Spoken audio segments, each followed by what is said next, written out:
Hi guys, welcome to my channel. Today on this video I'd like to show you how to make stewed beef liver at home. Start off by frying your onions, and you can use as much onions as you can depending on the amount of liver that you're going to cook. Stir the onions and make sure that they are fully cooked. At this point you can add garlic if you've got it at hand. I didn't, so I went ahead and added my chopped tomatoes. Stir the tomatoes, and at this point now you can go ahead and season the food depending on your taste. You can also add any spices that you prefer at this point. I just added salt.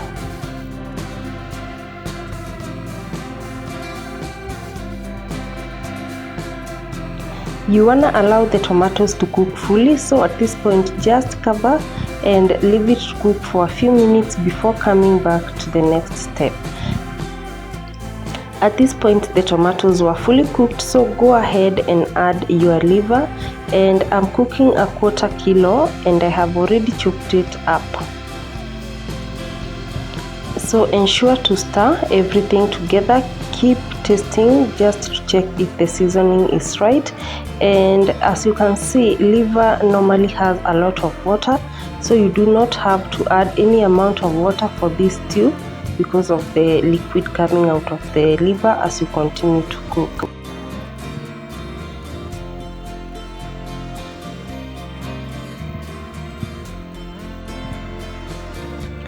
So just check to ensure that the tomatoes are fully cooked, and at this point now you can see even the liver is almost 3/4 cooked. So go ahead and add your carrots and capsicum, that is the green hoho. We're going to give this a good stir. Ensure that you keep checking for the seasoning to ensure that it's right. And you're going to cover it just to cook for a few minutes. You do not want to overcook the carrots and the green pepper. And now at this point go ahead and add your dhania. I used just a half bunch of coriander leaves. Give it a good stir.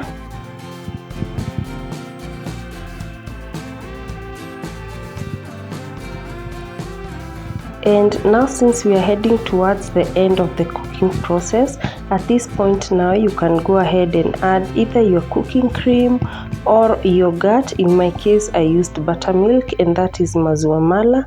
So just add a few tablespoons of that and then give it a good stir just to thicken the stew. Keep stirring to ensure that everything comes together nicely, like you can see on the video, and then you're just going to allow it to cook for a few minutes. Remember not to add any water to the liver, otherwise it's going to be very soggy and you will not like it. And now at this point the liver was ready to serve. You can serve it with your favorite rice or ugali, and it goes nicely with that. Thank you so much for watching.